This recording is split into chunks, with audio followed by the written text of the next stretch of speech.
ओम नमः शिवाय। प्रिय दर्शकों, जिंदगी की नई शुरुआत वर्ष 2024 के जनवरी से नहीं बल्कि आपके लिए अर्थात धनु राशि वालों के लिए इसी दिसंबर से होने जा रही है। कैसे और क्यों, पूरा डिटेल में आपको मैं बताऊंगा। उससे पहले आपसे एक निवेदन है, अगर मेरे इस वीडियो को पहली बार देख रहे हैं, पूरा वीडियो सुनिएगा। अच्छा लगे चैनल को सब्सक्राइब कर दीजिए, मेरा एनालिसिस अच्छा लगता है तो वीडियो को लाइक भी कर दीजिए। और महादेव का भक्त हूं, कमेंट बॉक्स में जाकर के ओम नमः शिवाय 5 बार या 11 बार अवश्य लिख दीजिएगा। चलिए विषय पर प्रवेश करते हैं। धनु राशि अर्थात वो राशि जो 12 राशियों में सर्वाधिक स्ट्रगल करने वाले राशियों में से एक है। क्यों? क्योंकि गुरु जो है वो चांडाल योग बनाए हुए थे इस साल के अप्रैल से। चांडाल योग की वजह से परेशानी बहुत ज्यादा रही है, बल्कि मैं तो यहां कहूंगा कि राहु गुरु के साथ मिलने से पहले से ही राहु जो है ना परेशानी में थे आप। तो कहीं कहीं तो मैंने देखा है कि गुरु वक्री मार्गी के चक्कर में बहुत सारे शनि की साढ़े साथी भी चल रही थी उस टाइम। तो आपकी 17 जनवरी तक शनि के साढ़े साथी से परेशान थे। शनि के साढ़े साथी खत्म हुई और शनि की गुरु चांडाल योग से परेशान हो गए थे। यानी कि परेशानी का दौर खत्म ही नहीं हो रहा था। लेकिन अच्छी बात यह है, दिसंबर का महीना अर्थात नया वर्ष शुरू होने से पहले आपके लिए शुभ समाचार है। कैसे, वो पूरा डिटेल में सुनिए। थोड़ा बहुत भी आप अगर ज्योतिष से रिलेट करते हैं, संबंध रखते हैं, तो मेरा जो एनालिसिस होगा वो भरोसे से कह सकता हूं आपको अच्छा लगेगा। आप समझेंगे ऑथेंटिक आचार्य जी कैलकुलेशन कर रहे हैं, आप ये महसूस करेंगे। आपके राशि के स्वामी बृहस्पति हैं। बृहस्पति अभी तक क्या था कि मेष राशि में, यानी कि मेष राशि में यहाँ पर गुरु चांडाल योग बना हुआ था। गुरु चांडाल योग बनने की वजह से कई प्रकार की परेशानियां, जैसे मैंने आपसे कहा, फाइनेंशियली परेशानी, प्रोफेशनल लाइफ में परेशानी, बॉस के साथ नहीं बन पा रही थी, बिजनेस कर रहे थे बिजनेस पार्टनर के साथ नहीं बन पा रही थी, या फिर जिससे डील करना हो उसके साथ डील नहीं हो पा रही थी। लेकिन अब जो है 30 अक्टूबर को तो जानते ही हैं आप, गुरु चांडाल योग समाप्त हुआ है। फिर भी आप इंतजार करके बैठे हैं कि अब तो ठीक होगा, अब तो ठीक होगा। नवंबर में पूरा नवंबर ठीक ही नहीं हुआ है। वैसे मैं संक्षिप्त में बता देता हूं। 25 दिसंबर का 25 दिसंबर वो तारीख है जहां पर राहु एक्टिवेट हो जाएगा। राहु तो शुभ फल देगा। राहु एक्टिवेट होने का मतलब यह है कि राहु चतुर्थस्थ हो गया। गाड़ी, वाहन, घर, इष्ट मित्र, नाते, रिश्तेदार इत्यादि से प्रोफेशनल लाइफ में इन सब क्षेत्रों में आपको सफलता मिलेगी। एक तो 25 दिसंबर हो गया। दूसरे में आते हैं, अब आपका जो बृहस्पति है वो देखिए वर्तमान में 1 दिसंबर को देखेंगे 12 अंश 53 कला का है। बृहस्पति जो है 12 अंश 53 कला 1 दिसंबर को है ये, और 31 दिसंबर को ये 11 अंश 59 कला का है। अब ये आप सोचते होंगे कि 12 से 11 कैसे हो गई, क्योंकि वक्री चल रहे हैं। तो वक्री जब ग्रह चलता है, तो जब रेट्रोग्रेड ग्रह होता है तो वो उल्टा चलता है। और ये जो डिग्री है ये आपके लिए आदर्श डिग्री है। राहु से आपकी राशि का स्वामी जब से अलग हुआ है तब से लेकर के अब तक नवंबर में कुछ खास नहीं रहा, लेकिन दिसंबर में ये जो डिग्री आप देख रहे हैं ये डिग्री आदर्श डिग्री है। इस डिग्री के दौरान आपका प्रोफेशनल लाइफ भी अच्छा होने वाला है, पर्सनल लाइफ भी अच्छा होने वाला है, लव लाइफ भी अच्छी होने वाली है। इसके साथ साथ में आपकी एजुकेशन भी अच्छा होने वाला है। अगर आप अन्य किसी भी व्यवसाय में जुड़े हुए, क्षेत्र में जुड़े हुए हैं, उन सब के लिए अच्छा शुभ होने वाला है। एक तो ये। दूसरी बात यह है कि जो गुरु है वो कौन से अश्विनी नक्षत्र में पूरे दिसंबर के महीने में है, जो कि अश्विनी नक्षत्र केतु का नक्षत्र है।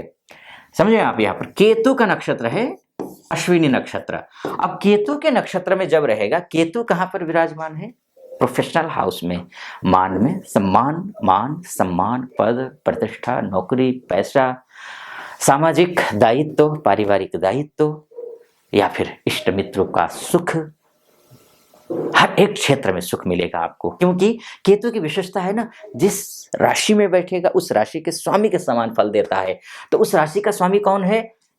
बुध का स्वामी कन्या का स्वामी, कन्या राशि में केतु है, कन्या का स्वामी बुध हुआ, बुध केंद्र में बैठा हुआ है और केंद्रस्थ बुध धन देता है, पैसा देता है, मान को बढ़ाता है, सम्मान को बढ़ाता है, बौद्धिक विकास करता है।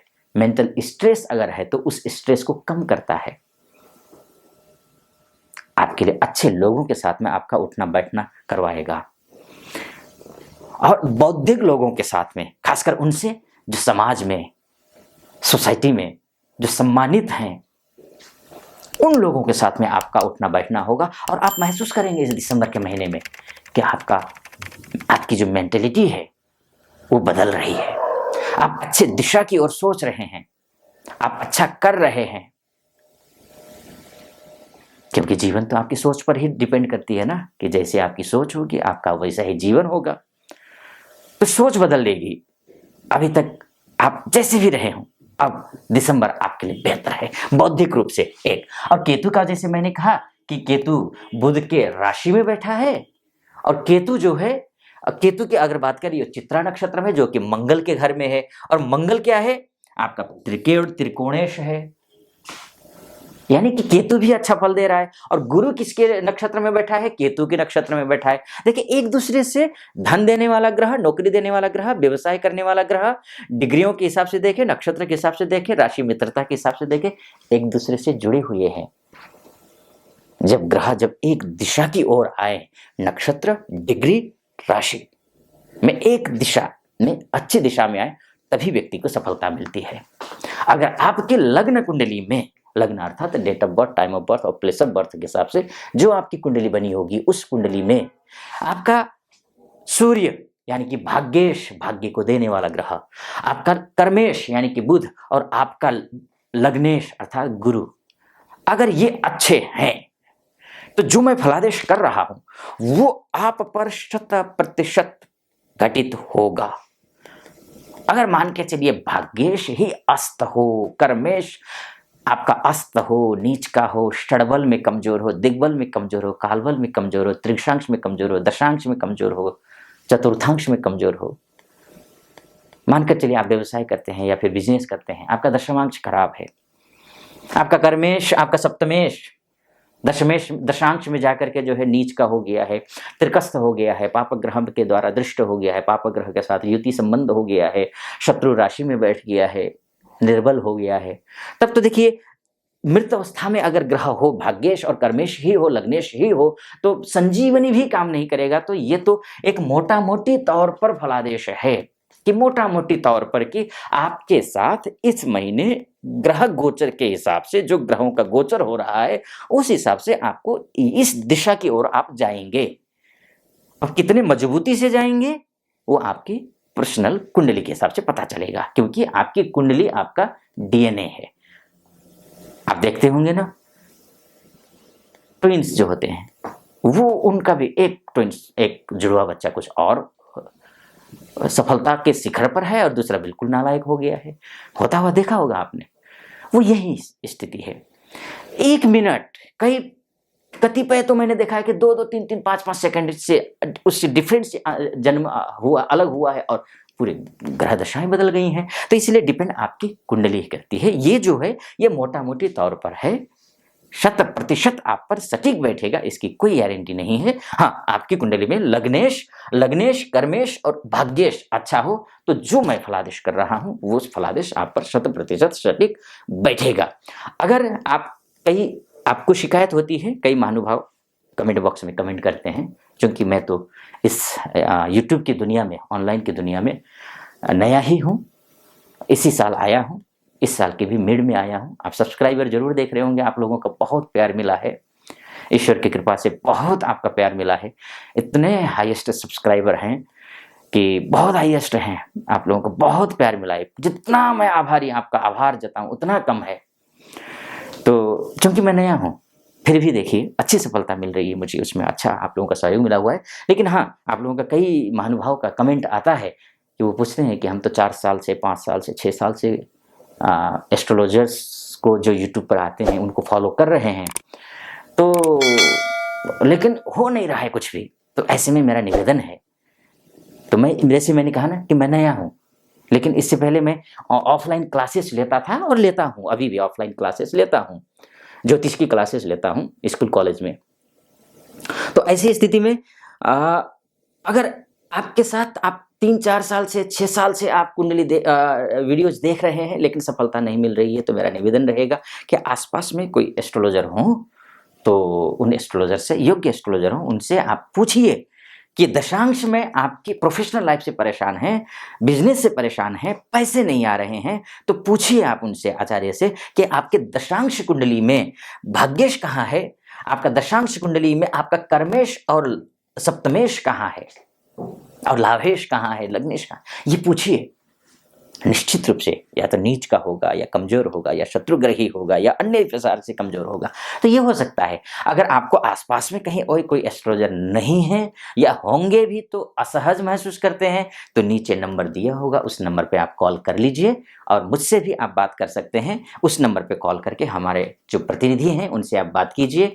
मुझसे बात करने के लिए आप अपॉइंटमेंट ले सकते हैं और अपॉइंटमेंट लेकर के मुझसे बात कर सकते हैं। खैर, मैं अब बात आती है पैसा कितना रहेगा। देखिए, जो पैसे का जो स्वामी है वो कौन है? वो शुक्र है। और शुक्र को देखिए, वो स्वगृही है, अपने ही घर में बैठे हुए हैं, अपने ही घर में। या देखिए ना आप, कमाल, अच्छी बात है। देखिए, आपका जो लाभेश, सोर्स ऑफ इनकम का प्लानेट, राशि के हिसाब से, आपकी राशि और लग्न के हिसाब से भी सप्तमे, अब एकादशेश होकर के एकादश में, ठीक। आपका कर्मेश होकर के लग्नस्थ होना, आपका गुरु यानी कि गाड़ी इत्यादि सब कुछ देने वाला, जो सुख सुविधा देने वाला, घर परिवार को बढ़िया बनाने वाला, फाइनेंशियल स्थिति को अच्छा करने वाला, शुक्र हो या गुरु हो, वो देखिए यहाँ पर पंचम में। यानी क्या कमी है? कमी कुछ भी नहीं है इस महीने, बुरा कहने के लिए कुछ भी नहीं है। वैसे भी मैं बहुत पॉजिटिव व्यक्ति हूं।